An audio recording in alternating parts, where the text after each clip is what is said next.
Hello, BookTube. I mentioned the other day that this channel is, I think, 50 subscribers away from 3,000, which is small fry as far as a lot of YouTube channels go, but it's amazing to me. And when I thought about that, I realized that means a lot of new people are here. And uh, I also realized that it's been a long time, a year, since I did the 25 bookish facts about me tag. And so I thought I would do it again. 25 more bookish facts about me. Uh, I'll try to make most of them new, but there's bound to be a few that overlap. And I took some notes on my MacBook. It was fairly easy to get to 25. Most of the facts about me are bookish facts about me. So I thought I would start right away with number one, which is that I live in my books. I take them with me everywhere. I put bookmarks all over them. I dog ear the pages. I write in the margins with pencil, and that's sort of connected to fact number two, which is that when I'm reading, I get caught up in the book completely. I will ignore conversations. I will ignore train stops, and also back when I used to travel, I would ignore everything else too. I have read my way through lightning storms in the mountains. I've read my way through monsoons. Pretty much the only thing that you can't really read your way through, the only thing that really stops the world is an earthquake, and a major earthquake. I've read my way through small earthquakes in California, but something big, you don't do anything. You're sure you're going to die. I've also read my way through tornadoes in Iowa, and it's a sickness. It's a problem. Fact number three: by normal standards, I read a lot. I read an average of 150 pages an hour for an average of 8 hours every single day, which adds up to a lot of books. Fact number four: I make my living off books, and I have for a very long time. Whether it's as a book section editor of a newspaper or a bookseller at a retail bookstore, or a book critic, a book reviewer. They've not just been my passion; they've also been my income. Fact number five: under normal circumstances, hasn't really been normal around here for the last 2 weeks, but under normal circumstances, I am a prolific book reviewer. I write good, clean prose, and I write it very fast, and that helps to get work.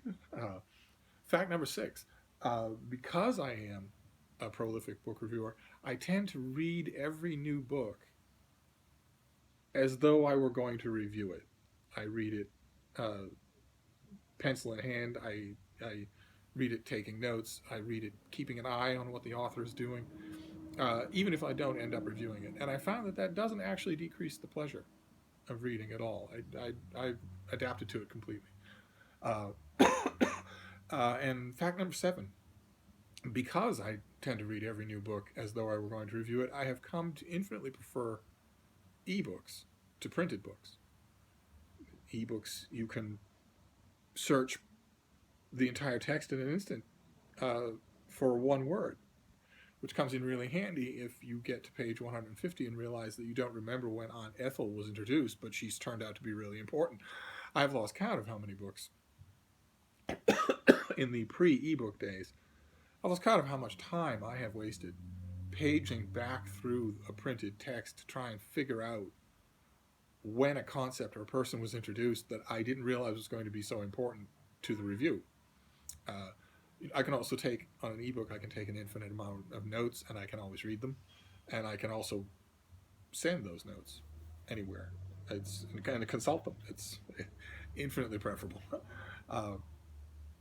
Uh, and fact number eight: despite the fact that I think that ebooks are infinitely superior to printed books, I'm inundated with printed books every week, and I like that very much. Uh, uh, question Fact number nine is a little bit embarrassing, but we're among friends here, and I bet some of you do it too. I sometimes talk to my books while I'm reading them, and even sometimes when I'm not reading them. If I'm looking for a book, I will sometimes say out loud the book's title and then where the heck are you, as if it could answer. I've often wished that books could answer. Fact number 10: I love to talk about books once I'm finished reading them, and that can present a bit of a problem, considering the fact that I read mostly books that aren't out yet. Uh, so I make do as best I can. Every once in a while will have a fellow critic who's read it that I can talk about it with, and also there's my captive audience. I can talk about anything I want with you. uh, uh, Fact number 11: I try to read widely, in all genres, and all time periods, and including authors that have disappointed me serially in the past. Uh, because, well, I don't want to be closed minded, first of all, because there's nothing more boring than a closed minded reader, but I also have found so many gems by constantly expanding, by constantly looking outside of my comfort zone, that I wouldn't want to not do that. I'd be worried about what I would miss. Uh, Fact number 12: over the years, I've made many friends through reading. Book authors, book agents, publishers, publicists, and fellow readers. Fact number 13: despite the fact that I've made many friends through reading, I tend to avoid congregations of readers. Book conventions, book discussion groups, even the greatest congregation of readers of all time, Goodreads. I don't know why that is, but I tend to do it. And I always mean to correct it, too. Fact number 14: even though I do that, I do love hearing about those gatherings. And I've often thought, I'm a sucker for reading books about book clubs, for instance, and I've often thought about writing such a book. Fact number 15: I love it when an author holds my attention, regardless of the subject matter. I love it when they are concentrating on the work of storytelling, and I absolutely hate it when an author assumes that they're entitled to my attention, whether because of their track record or their household name status or their personal tragedy. Absolutely hate that. A book is a book. It's a story. It has to be done well. I don't care who you are. Anyway, fact number 16: I've recently started keeping fewer books in my life. I get them, new or old. I read them, I enjoy them, and then I cycle out. I get rid of them. I've started being a little firmer with the silly excuses for keeping a book, like that I might need it someday, or that it's good preparation, or whatever the silly excuse is. I've found that they don't make sense. That they aren't actually true. Just a little while ago, I had to review a big new biography of President Nixon. And when I saw it on the horizon, I thought there was a good chance I would be reviewing it. I thought, well, isn't this good that I have those 7 books about Nixon? Time came, read the book, wrote the review, never even touched the books on Nixon. So I got rid of them. If I'm not touching them to read them just for fun, and I'm also not using them for the reason that is the excuse I give, then I don't need them here.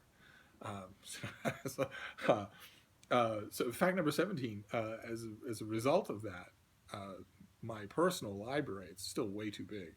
It's 2 full rooms of books, but even so, it's smaller than it's ever been at any point in my life when I wasn't traveling, when I was stationary in one home.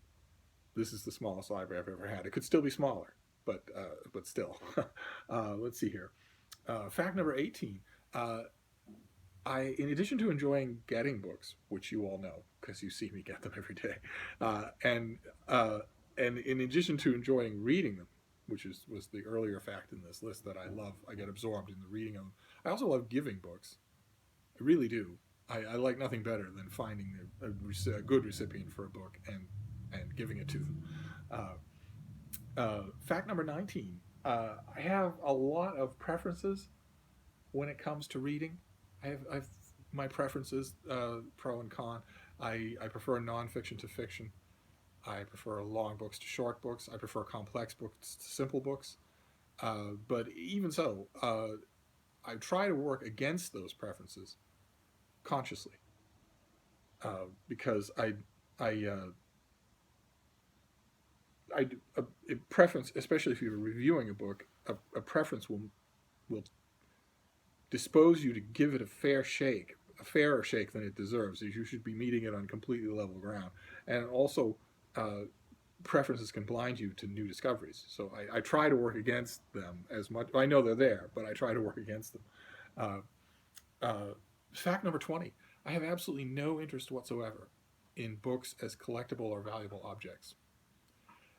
I came across a rare first edition signed copy of book X by so and so on the sidewalk. I wouldn't bend down to pick it up unless I wanted the book. I wouldn't care about it for a second in terms of its value. I'm relatively certain that here in this apartment I use valuable books as food trays or table stablers or whatever. don't care about it at all. Let's see here. Where are we? Oh yeah, fact number 21. We're almost there. I know that I'm supposed to approach all books evenly, and I try to, but I have to admit that starting a book written by someone I know, by a friend, it gives you a little lift, a little boost, a smile on my face. And fact number 22 is connected to that, which is that speaking as a book reviewer, but I guess it doesn't have to be as a book reviewer. It could just be as a reader. The only thing more awkward than having a friend say, "Hey, will you read my book?" or "Will you read my husband's book?" or "You read my son's book?" is having that book stink. That's just the worst. But it might be just an extra twist worst if you're known as a book reviewer, because the person might be thinking that maybe you could do something for the book, and that you will, based on the strength of the connection. When that is, I never say this to anybody, but that's like saying, "Hey, I know you're a federal judge, so you'll probably decide I'm innocent, right?" It assumes no professional ethics. But anyway, let's see here. Fact number 23. In addition to reinforcing book dust jackets, if they're falling apart or if they're ripped or torn or whatever, which you've seen me do from time to time, I will also sometimes simply give a book a new cover. If the cover that it has is butt ugly and I know that I'm going to be looking at it, I will just draw something and put it over the front of the book. Fact number 24. I love recommending books. I love figuring out what kind of a thing a person most wants to read next, and then helping them get it. When I worked in bookstores, and a customer would come in and say, I need a recommendation, I would just take them aside and do a full diagnostic of what they want to read next, what they want to feel, what kind of reading experience they want to have, what books have provided that experience that they've read, what are the last few books they've read and liked, that sort of thing. It was tremendous fun, and I very seldom had any disappointed customers, although I did often have disappointed managers who, if the retail store was particularly awful, they might have a book that they were pushing that month, recommend it to everybody. And I would have managers take me aside and say, "Hey, that customer came in and said they were looking for a book, and I noticed you didn't recommend book X. I don't want to have to write you up." I would say, "Seymour, you don't have any idea what you're doing here, do you? You just couldn't hack it in business. That's why you're here. It's not books at all." Kind of glad I'm out of that world. And last one is fact number 25, and that is that in addition to recommending books, I like taking recommendations too. It's a little tricky, because 99% of the time, the book that the person will recommend to me is something that I've read already, or have no interest in reading. And I'm much harder to do a diagnostic on than an ordinary reader. Although I don't fault that people's hearts are in the right place always. My go-to example is the year that I got 13 different copies of David McCullough's biography of John Adams. It was the thought that counts, and that year, as I said, it was the thought that counted over and over and over again. For Christmas, I got 13 copies of John Adams, because the people walked into their bookstore and thought, "Hey, this is an old person in a periwig. It's a big book of history. Steve likes history. Steve likes old people in periwigs. I'll get it for him. But when I do get a recommendation, and it does happen, especially on BookTube, uh, I love it. I absolutely love it. It makes me feel connected in a way that I don't often feel. Uh, and there you go. That is 25 bookish facts about me. 25 more bookish facts about me. I could do 5 more of these easily without running out of bookish facts about me. But I thought I would do that now, just as a sort of a, just in case there are people out there who have found the channel but are unwilling to memorize the previous 1,000 videos. And that's it for today. I'll see you soon, BookTube. Thank you.